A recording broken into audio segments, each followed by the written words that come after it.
Welcome back to Cal Entrepreneurs Week 3. Thank you for giving your time today to join us. We have a great meeting planned, so I hope you're excited. A couple announcements before we do get started. We have a Chipotle fundraiser this Saturday. It is the Chipotle location in SLO, and it's happening from 5 to 9, which gives you enough time to have about like an early dinner and like a late snack. You definitely fit in 2 meals between 5 and 9. A lot of us will be there, so excited, 1, to eat Chipotle, and 2, see all of you. In order to make sure your money actually goes towards the CPE fundraiser, you need to screenshot, take a picture, do something to show this flyer to the cashier when you're checking out. And that's about it. Bring your friends and enjoy some Chipotle. Make sure you show this flyer. That is the most important part. I'll leave this up for a few more seconds just so you can take a picture. And I hope to see you all there.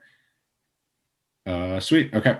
Now, on to the main event. Today we have 2 amazing guests joining us, Simon Arkell and Geoff Ralston. Just a quick intro about 2 of them. Simon was a Cal Poly alum. It is a Cal Poly alum. He competed in 2 consecutive Summer Olympics as a pole vaulter for Australia.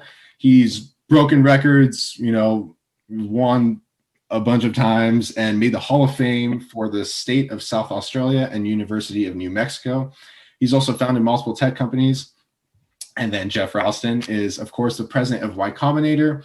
He built RocketMail, which became Yahoo Mail as we know it in 1997, and also founded a couple companies until arriving to Y-Combinator, which was a merge of 2 companies where he has been since.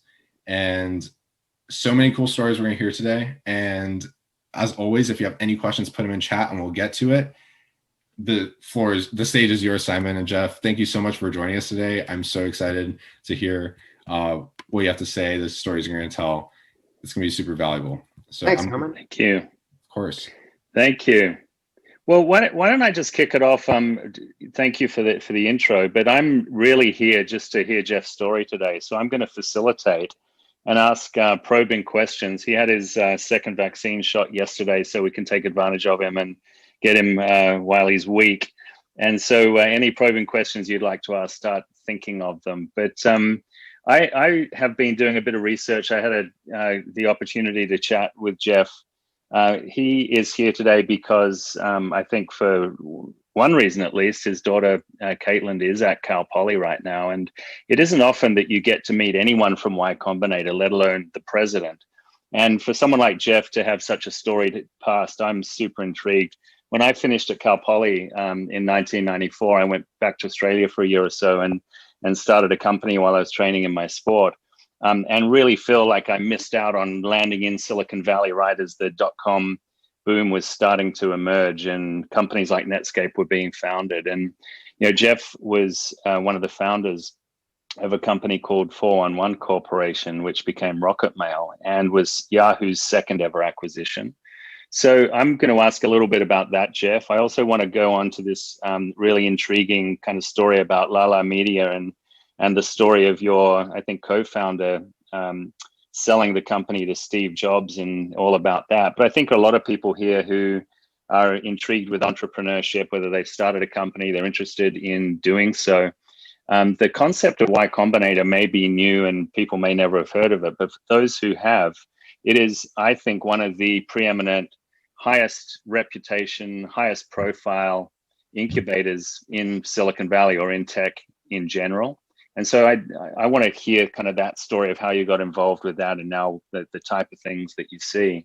And then, of course, we're going to open it up in about 25 minutes or so to questions and have as much of this as possible be to answer the questions of the students. So if you don't mind, Geoff, I'm going to have you in the hot seat here just to give a background on introducing yourself. But the concept of RocketMail, I remember back then being intrigued with companies like Hotmail, which from memory, I think sold for 400 million to Microsoft. And I remember Tim Draper from DFJ, the big VC in Silicon Valley, which was an investor in one of my companies, saying that he was in a board meeting after investing in this company and came up with the idea of forcing a signature on email saying, want free email? Click here. And that's what created the first ever viral uptake of technology. So can you start with RocketMail and the story that led to the acquisition to start with? Yeah, that is quite a story. Tim is, I think, rightfully proud of having created that first viral marketing. So for people who don't know what this viral marketing is, viruses, as we know too well this year, something that passes from person to person almost without trying. And when you have software that markets itself viral, the message of the product that is represented by that software gets into people's heads from person to person to person. And the way this brilliant idea worked for email is, of course, you take an email and you send it to a whole bunch of people. You might send one email to lots of people or not one email to one person. But what he did is he convinced Sabir Bhatia, the founder of Hotmail, to put in the tagline, or to create something called a tagline at the end of every email. It said, "Get your free Hotmail account." So everyone who ever sent or received an email from Hotmail got marketed to get a Hotmail account. Now, what most people don't know actually is that the venture fund, Draper Fisher at the time, later Draper Fisher Jurvetson, actually funded 411 as well. So we had the same venture capitalists, and it's a bit of a convoluted story, but we knew Hotmail very well at 411. We were a directory service, and in the end, made the decision to compete with them and create our own version of webmail because we didn't think it was being done right. And so we created Yahoo Mail shortly after Hotmail had launched. And so Hotmail had a lead, but we were catching up very quickly. And everything came to a head rapidly at that time. We launched Yahoo Mail in February of 1997 and were purchased by Yahoo in October of 1997 for about $100 million. And in December of that year, Microsoft came and bought Hotmail, which was about 4 times bigger than us at the time. We had about 1 million users. They had about 4 million users for about $400 million. Of course, it was actually way better to get bought by Yahoo because the valuation that Yahoo had when we were purchased was $3 billion, and that increased about 50x over the next couple of years, whereas Microsoft kind of declined a little bit over time. So the reality is the value of 411 and RocketMail, which was the predecessor to Yahoo Mail, became way bigger than Hotmail. Sabir wouldn't like. Yeah, it's a bit. Is that a bit like Mark Cuban's story, maybe, because he got acquired too with Broadcast.com, and then that turned. He was getting additional 50 million every day as Yahoo stock went up. Well, really, Mark Cuban likes to tell the story of how he made a whole bunch of money after the crash by shorting Yahoo stock, and he claimed he made $100 million during that. That may or may not be true, but yeah. Yeah, there are a lot of stories. This is ancient history to these guys, Simon. This is like before these guys were born. This is crazy, crazy stuff. I know. It seems crazy because it feels like yesterday to old guys like us. But just last question on the .com boom, and then very quickly on Lala, and that is when an inbound happened in the .com boom in the late 90s. What did that look like? Was there just a phone call from the CEO of Yahoo to you, or how did that come to pass? Oh, no. How quickly did it happen? We had the brilliant idea. So we created RocketMail, and we were trying to figure out how we were going to make money with it, which was a problem because it was free web-based email. It was in the name. We couldn't charge for it. And so we were trying to figure out how to make money. And what we decided was that all the what were called portals, all the folks at the time, like Yahoo, there were some other ones. There was a company called Excite, a company called InfoSeek, a company called Lycos. They were kind of all the search engines or sort of the starting points for the internet of the time. They were all going to need web-based email, and we figured we would what was called white label, which is made to create a version of email for each one of those folks. We were going to create a version for Yahoo and a version for Lycos and a version for Excite. In fact, we got all the domains. We got excitemail.com and yahoomail.com and lycosmail.com. In fact, because we did that, eventually Excite and Lycos launched their own email, but they had to name them weird things, like Lycos called it lycosemail.com and Excite called it mailexcite.com because we had Excite Mail. But Yahoo was the first one to agree to do a deal with us. So we did a deal with them. Well, we started to do a deal. We started negotiating the deal and we started coding up Yahoo Mail, and because it looked like the deal was going to get done. And so we worked really, really hard to do this white label deal where we would just be a supplier to Yahoo. And we got to the very end of the deal where we wanted to figure out what's going to happen if we decide to separate. And we realized, oh my God, there's no way to ever separate. And then at that point in time, Yahoo just changed tune and said, we're going to buy you. And that's how the acquisition happened. That's awesome. I'd love to spend even more time on that, but I'm not going to because it's really interesting to me because I was alive then.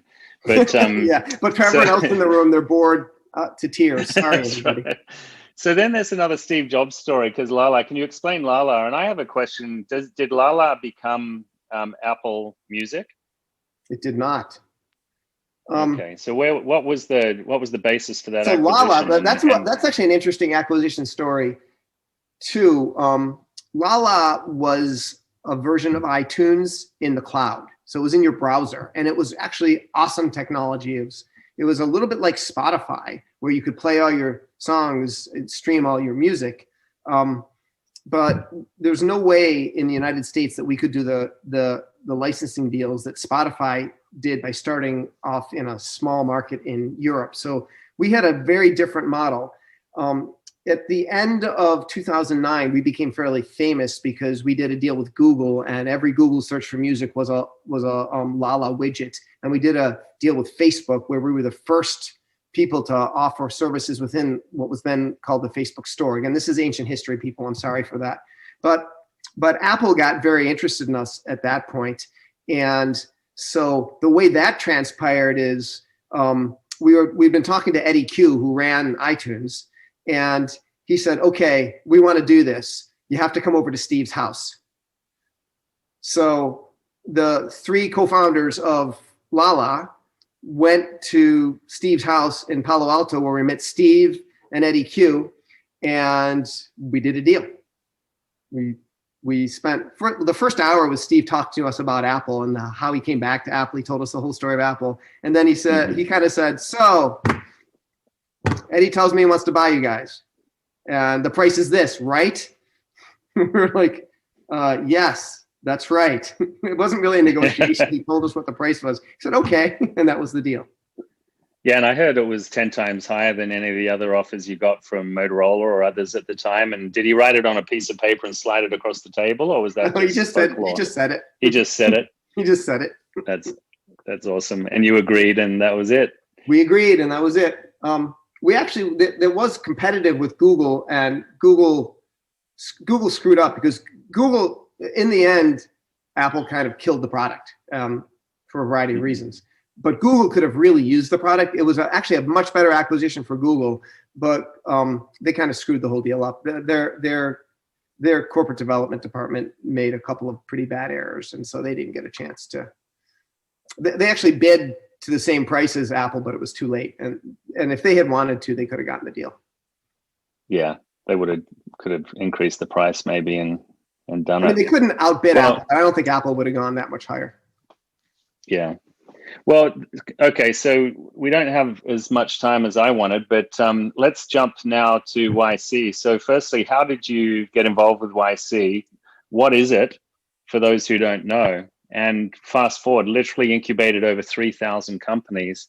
I want to hear some great stories about the best or most interesting companies, maybe the best outliers like Airbnb and others, but how did you get involved and what is it and what's the deal? I'll tell you that, but this is a really exciting day that we happen to be doing this because I don't know, does anyone in the audience know what Y-Combinator company is going public tomorrow? It's tomorrow. Anybody? Put it in the chat if you know. Coinbase. Who said that? Coinbase is correct. This is going to be maybe the IPO of the year. Coinbase is a cryptographic currency exchange, the biggest by far, and this is going to be super exciting. So there's a lot of cool stories about Coinbase and its original founder, Brian Armstrong. Look, the story of YC is really an interesting one. It was founded in 2005 by a guy named Paul Graham. Paul gave a talk in 2005 in Cambridge at the Harvard Compute Society. That was the kind of, the not a cool club like you guys. It was the Geeks Club, the Hackers Club, which actually became super cool later, right? And like homebrew in Palo Alto. Yeah, but it was the Harvard Computer Science majors, and he gave a talk called "How to Start a Startup." The outcome of that talk was a conversation with him and his girlfriend at the time, wife later, and co-founder of Y-Combinator, Jessica Livingston, to say, why don't we disrupt how venture capital works? We'll just do it differently. We'll create, what should we call it? And they called it the Summer Founders Program. And it was a 3-month summer program. It was renamed to Y-Combinator later, and then later moved from Cambridge to Mountain View, California, where we still hold our batches when they're in person, if they're ever in person again. That's a whole other story. And they decided to do 3 really interesting, unique things that had never been done before. First, they decided to fund a whole bunch of companies at the same time. The very first batch of Y-Combinator was 8 companies. In fact, the first batch of Y-Combinator included $1 billion company. Anyone want to guess what that is? Company's still going today. Anyone know? Twitch. Twitch is a good guess, but not quite. Reddit. Reddit is correct, right? Which is pretty cool, by the way. If you can fund $1 billion company out of 8, you should be in the business, because that's really a pretty cool ratio. So they decided to fund a whole bunch of companies at the same time on standard terms. No, back in the day, you would have to get lawyers and you'd negotiate with venture capitalists. You'd have to issue stock. None of that. It was just on convertible debt, super easy. You could do a deal in hours. And the third, maybe most important epiphany they had was to build all of these companies around technologists, to contrast what Paul would describe as the venture capitalist propensity to invest money in suits. People with MBAs, by the way, I have an MBA, so I feel free to say this. But instead of the people who really understood the technology that was going to be at the center of value creation henceforth, pretty good prognostication of the future. And those 3 things actually were massively disruptive in the end to the entire venture community. And so that was 16 years ago now. And as you point out, Simon, we've now funded 3,000 companies, and the combined value of those companies is over $400 billion now, which is pretty impressive. Wow. Now, I crossed paths with Paul, believe it or not, back in the story we were telling before. 4-in-1 RocketMail was acquired in 1997 by Yahoo to create Yahoo Mail. A company that Paul founded called ViaWeb, which was the first SaaS business. It created an online shopping cart, was purchased by Yahoo in 1998 to create Yahoo Store. So we got to know each other, and I knew him really well. He stayed at Yahoo for 1 year and then left and did a bunch of things. And when I left Yahoo in 2006, I reconnected with him and started hanging out in Mountain View as I was doing angel investing, and I would go to Demo Day, which is the culmination of Y-Combinator's 3-month program where the companies pitch investors. I was one of the investors being pitched, and eventually I took off and ran Lala during that period of time, and then came back and founded another company, which was Imagine K-12, which was a version of Y-Combinator. And strangely, it's a strange story actually, I became a partner at Y-Combinator, joined Y-Combinator, and founded Imagine K-12 in the same year, in 2011. And Armin mentioned the merger. In 2016, 5 years later, we merged Imagine K-12 into Y-Combinator. Oh, interesting. And so you're in the partnership, if you will. And does Y-Combinator act like a regular VC in that they have limited partners that put their money in? Or is it kind of evergreen where the returns have been so great that you can just keep it closely held? No, we have limited partners. We have had for a long time. Yeah. And are they big? Are they big institutional kind of limited partners that you would get, like the Harvard pension fund, et cetera? Yeah. Yeah. And so can you explain then to those who are fairly new to the I'll concept? sorry to interrupt, Simon. One of the great things about our limited partners. So for those, I'm not sure everyone understands how venture works. Maybe it's worthwhile just explaining how venture funds work. But the way this works is you get your own investor. You're an investor, obviously, as a venture fund, and you invest in startup companies. But you need your own investors because you don't typically have the capital yourself to invest in these companies. So you'll go to limited partners, which tend to be big funds, endowments, college endowments, for example. Simon mentioned sort of the Harvard endowment, for example, which is a $40 billion endowment. That's all the money that people contribute to Harvard goes to this endowment, and then they invest it in sometime in public stocks or in venture capital companies, and so they look to get a return from those venture capitalists. And so the great thing about that is that most of the limited partners that we have are in fact philanthropies. So when Y-Combinator does really well, so do these charities, which is great. Yeah, that's awesome. And so let's say I've got this great idea. I'm an engineer, inventor. I apply to Y-Combinator and you accept me. Like, why would you accept me? What do I have to look like?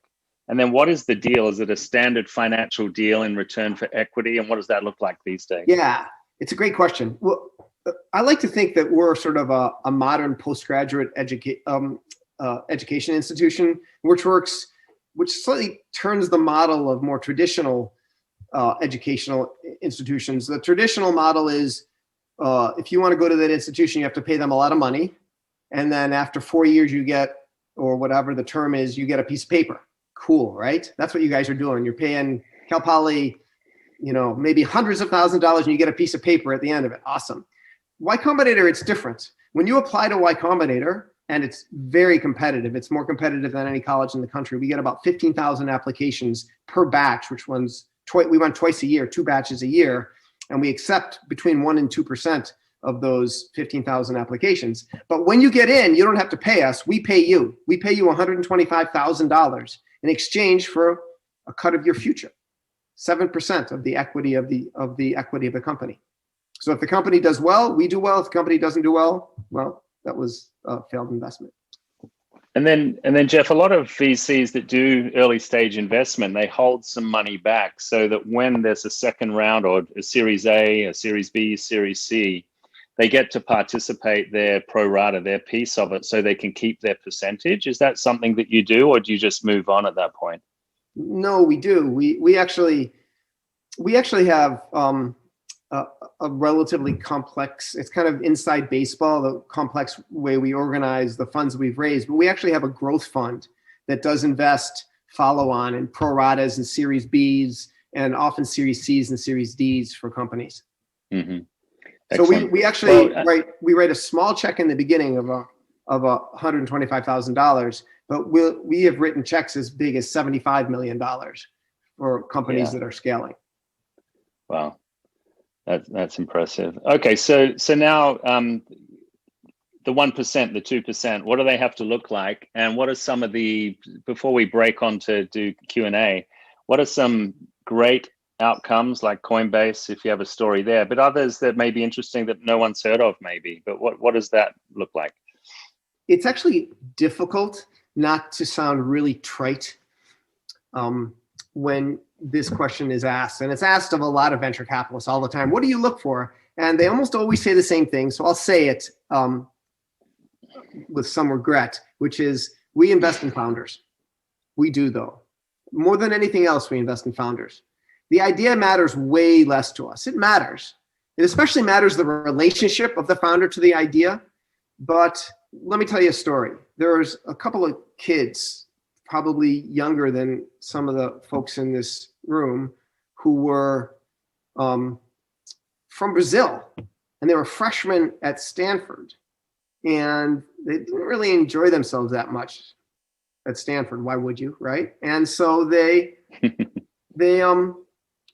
decided that they wanted to start their second company because they'd already had a fintech startup that they'd sold and made a bunch of money, enough money to afford to come to Stanford.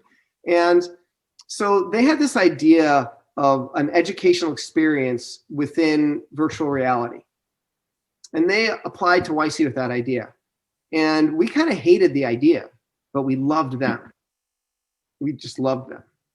We thought they were awesome. They'd already sold a company, and sort of halfway through the batch, they were working with us, and they weren't really making much progress. And so, we sort of suggested to them, why don't you guys go back to what you know, to fintech, and find something in fintech, which is this exploding field, which you guys are already experts in. And that's what they did.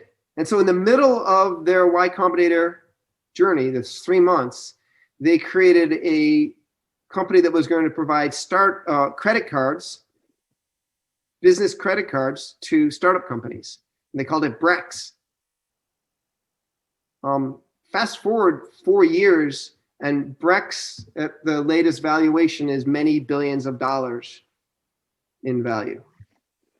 That's incredible. Yeah, I get hit up by them all the time. Another, similar story is probably was going to be the biggest Y-Combinator company of all, which is a company called Stripe, which some of you may have heard of, but maybe not. It's one of the biggest payment companies in the world right now, but it started off really modestly.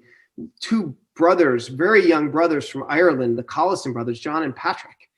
And, they decided that PayPal sucked. Like if you wanted to do payments of any kind, PayPal or anything else, it would take you, in your startup, it would take you weeks, maybe months to, first of all, figure out their awful interface, to get everything you needed, to get a merchant bank account, to get it all set up. And they said, what if we could do it instantly? What if we just made it super easy and super fast, super reliable for entrepreneurs to incorporate payments, which was obviously to them going to become a backbone of what happened on the internet. And so they did it. They built it. Patrick Collison used to go around to a YC batch, to the other companies in the batch, and you'd sit down next to someone and say, "So, you need payments?" Kind of like a guy with a trench coat. You need payments, and if they said yes, he would say, "Okay, let's do it." He'd open up his laptop, and in 5 minutes they'd have payments. And then he'd leave and go to the next person. That's how they got their first few hundred customers. Now they have millions. That's awesome. It's a great story. And Airbnb, there's just so many huge successes that have come out of Y-Combinator. And what is that? Is it just the model? Because there are plenty of seed stage That's the consummate investors. Example of why you invest in founders and not ideas. Who's going to invest in idea? The idea of Airbnb at the time was, when you're at conferences and there's overflow from hotels because they can't handle the capacity, we'll put airbeds. We'll have people put airbeds in their apartments and serve breakfast to people, right?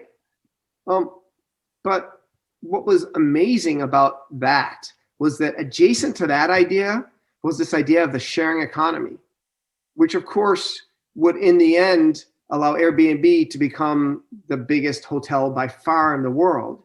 And as some of you guys might know, they actually went public last December, and are now worth over $100 billion. That is a company that many, many venture capitalists chose not to invest in. There was a time when you could buy 10% of Airbnb for $100,000. It's, even if you calculate any sort of dilution that you want, that 10% would have been worth probably a nice handful of billions of dollars for that $100,000. Yeah, it's. I just love those stories too about, to your point on the people, not the idea. Twitter was a feature of a failed gaming platform. Slack was a feature, an internal tool that was developed by a failed, I think, gaming company also. So just you just hear these stories. Was a Yahoo alum as well. We bought his company Flickr, and Slack was an iteration of a whole bunch of things that ended up being Slack. Awesome. Well, I'm reading, Geoff, some of the questions here online, so if we could pivot to that here. Sure. I'm going to segue off Y-Combinator with the Y-Combinator question for you while I get ready for the next one, and that is, how will Y-Combinator evolve in the next 10 years? If you've done 3,000 companies now, where are you going to be 10 years from now? I hope we're going to grow. I mentioned that so we do 2 batches a year in the winter and in the summer. It goes from January to March. We just finished our winter 2021 batch, and then from June to August. In that first summer of 2005, we funded 8 companies. I mentioned that. In the winter of 2021, we funded 356 companies. So we're funding about 700 companies a year now. And I think there are more great companies to fund around the world than that. So I hope in 10 years, you might see 1,000 or 2,000 companies per year coming through YC. And then even more epic companies, world-changing, world-beating companies coming out of our program. And hopefully, creating incredible positive change for the world. I actually believe that most of the companies that we're talking about are making the world a better place. It's technology can be a double-edged sword. We were talking to Armand earlier about AI, and people are very worried about some aspects of AI, but also what incredible value it can add to add cognition into all sorts of processes and technologies around the world. So, I tend to be a big optimist when it comes to how entrepreneurship can change the world in a positive way, and how entrepreneurs with a vision of the world they're trying to create can actually make those changes happen. Yeah, I think you kind of alluded to it earlier, that now that you're virtual, people don't necessarily have to move to San Francisco to participate. And so it must just open up the universe to you and be completely agnostic as to location and give you more opportunities. It's weird how this pandemic has forced us to experiment in ways that we probably would have had difficulty doing otherwise, and have found some really positive aspects to it. So for example, because we're remote, it makes it way easier for international companies to participate in YC.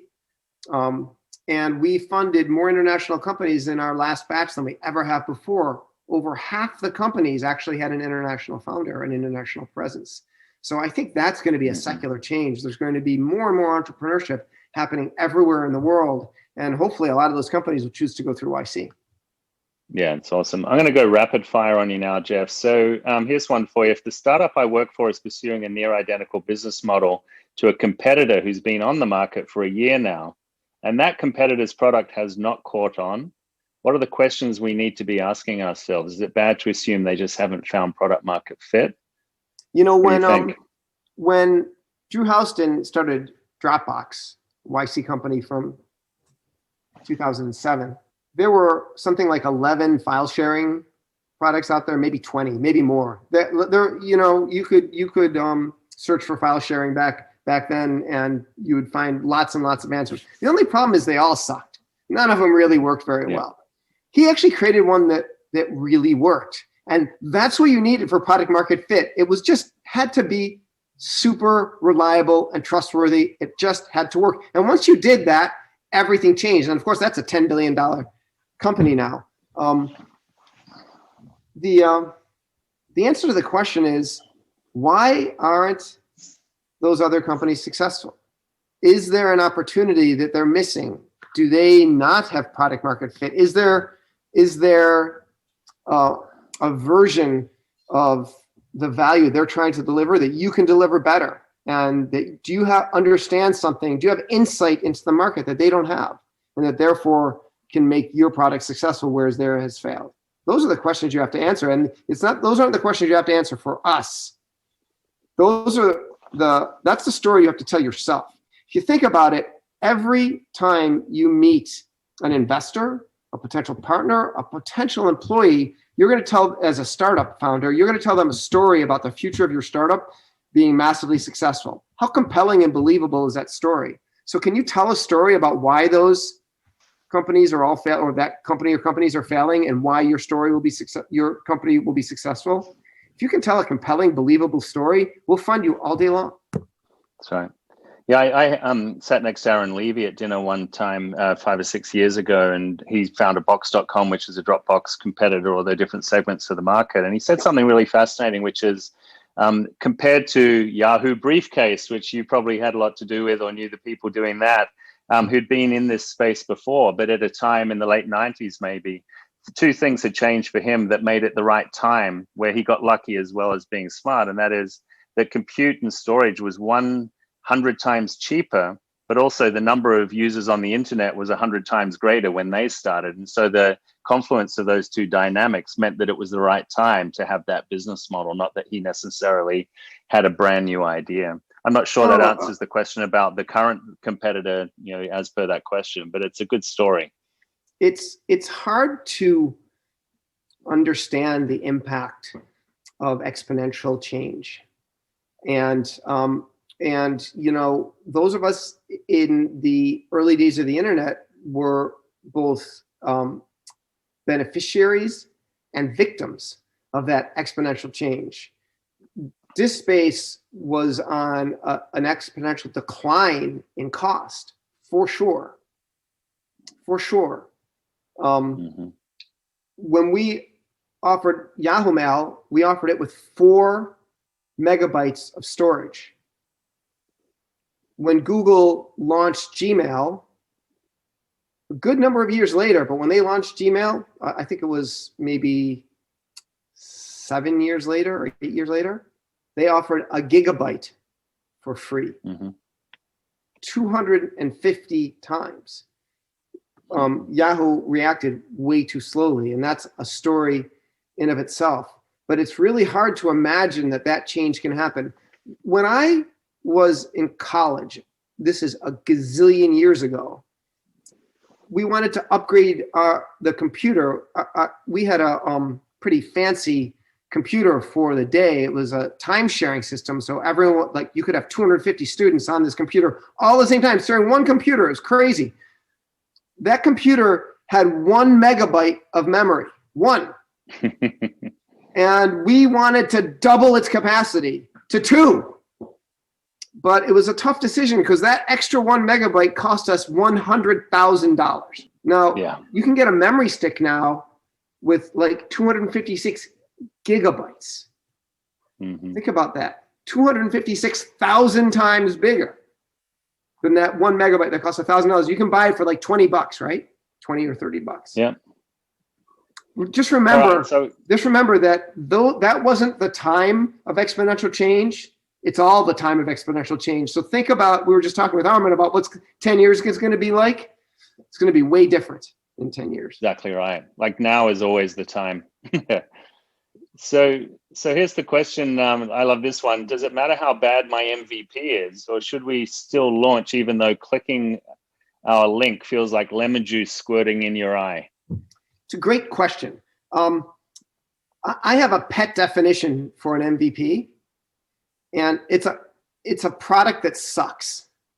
That's what an MVP is. However, it sucks. It's terrible. Your customers will tell you how awful it is, and yet it has what Paul Graham termed a quantum of utility. There's something that it does that's so valuable that even though it sucks, the set of users that you take in the very beginning will not stop using it. They will merely tell you everything that's wrong with it, which is incredibly valuable to you. So yeah, does this lemon juice squirting awful product, does it have a quantum of utility? Will people use it, or will they just churn out? If there's something so valuable that despite all the warts, despite all the ugliness, they keep on using it, go for it. If not, well, you need to work a little harder. That's good advice. Okay, I'm going to combine 2 questions here for you, Geoff. So what is the most important or successful startup you've turned down, and the one that got away? And then what's the most interesting idea you've ever had pitched? And were they the same thing? Probably not. I think the one that hurts the most, especially because it was an ed tech, and ed tech is and was my thing, was this company called Handshake. And that's, my personal nightmare, because I did review their application and did not choose to fund them. And that they're an epic company. They're just doing amazing things. If you're familiar with that company, that one hurts. By the way, anyone who's been in this business for any time at all has those stories. Remember the people who passed Airbnb. Yep. By the way, this is just a funny story about Airbnb. I know we're running short on time. Their story was so stunningly bad to investors that they went to a coffee shop in downtown Palo Alto, and they sat down with this investor who went and got a smoothie, and the investor, the whole time they told them their story, and the whole time the investor just kind of sucked on the smoothie, and then he was like halfway done with the smoothie, he looked at them, stood up, and walked away, and they were like, didn't even say goodbye, and he never came back. He just left. That's funny. Now, by the way, that was actually a really good company to invest in. He would have made, made all of the money. He would have returned all of his LP's money and made lots of money and be able to buy his venture capitalist yacht or whatever they wanted to buy. But he this is why we consider YC to be the anti-VC. That's not us. We want to fund every sufficiently good company, even if they have a silly idea or something that sounds like a silly idea, like Airbnb. Okay, so what's the most interesting idea that I was ever pitched? That's almost impossible because I have now seen thousands. But I will say one of the most intriguing ones was this software engineer who came in and said, did you know that there hasn't been a supersonic jet since the Concorde for commercial use? And the Concorde is technology that was created like 75 years ago. That's crazy. Technology has moved on. We should be able to create a supersonic jet. We should be able to fly from New York to Paris in 3 hours, or from California to Tokyo in 5 hours. We should be able to. We have that technology. And he built a company called Boom Aerospace, which has already built a supersonic jet in record time and is going to make that a reality. His name's Blake Scholl. He's amazing. That's incredible. Yeah, like, why not? Why not? Okay, so have to tell you that Cal Poly uses Handshake and everyone loves it.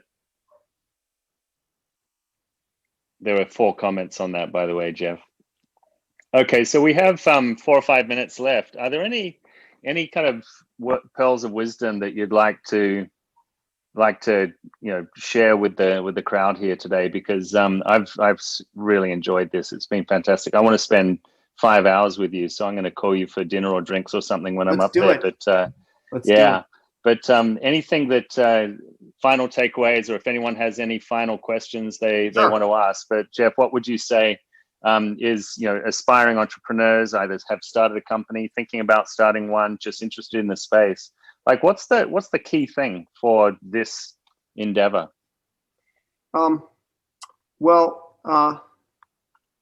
there's a few things that are key. First of all, if you're interested in applying to Y-Combinator, I should say, if you do apply to Y-Combinator, send me an email with the name of your company, and I'll take a look at the application. I can't, unfortunately, since there's so many thousands of applicants, I can't talk to everyone beforehand. I know a lot of people want to talk and get advice. But if you send me an email, I'll take a look at the application, potentially respond back with some advice. My email is Geoff, Geoff, at YCombinator.com. By the way, I still have Geoff at Yahoo.com, which also works, but we'll be professional today. The second thing I'll say is read Paul Graham's essays, especially his earlier ones. Read the essay, How to Start a Startup. It talks a lot about fundraising. It talks a lot about the people that you should think about, and it talks about the ideas and how you should think about the ideas for your startup. And the last thing I'll say is you're surrounded by really smart people.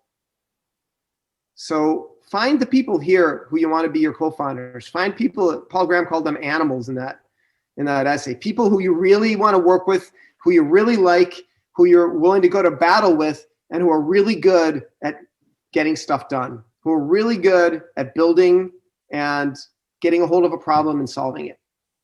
Start there, and it's a pretty darn good start to your next startup. And I'm sure Simon would have a lot to say about that since he's done so many startups himself. Well, I think that's fantastic advice. The one thing I will just want to impress on everyone listening is that it's almost impossible to get an audience with Y-Combinator because it's just the hot commodity as it relates to startups, incubators, etc. There are podcasts on Y-Combinator, alumni on online for networking, etc. But what you just had is the president of Y-Combinator offer to read your application personally. So let that sink in for a second. That is just phenomenal. And thank you for your time and your grace with that offer. Anything else, guys, before we head off here? Do you want to close it up, or Aman? Yeah, no, that was perfect. Thank you so much, Simon, for joining us and facilitating this chat. Jeff, thank you so much. That was so invaluable. I love, by the way, everyone, we post all of these meetings on YouTube, and I love going back and like listening to them again, because, you know, you forget tiny details that are relevant at one point and maybe relevant later for everyone starting companies or working at a startup currently. Of course, if you want to stay in touch with CPE, I saw a lot of new members today. Please feel free to follow us on Instagram or all of our social media at CPE Entrepreneurs. Also, our website, same thing, CPE Entrepreneurs. We post everything there, including blogs and podcasts, which are amazing. So please feel free to reach out and contact us through there. And lastly, next week, week 4, we have the president of Acorns coming in. So yeah, come out to that. Thank you again, Jeff and Simon. Thank you so much for joining us today. This was amazing. And hopefully we could talk soon. And thank you everyone for coming out. And I'll see you next everyone. Week. Thanks. Or yeah, thanks guys. Thanks, Jeff. Thank you. Thanks, Bye, everyone. Bye, everyone. Thanks, everyone.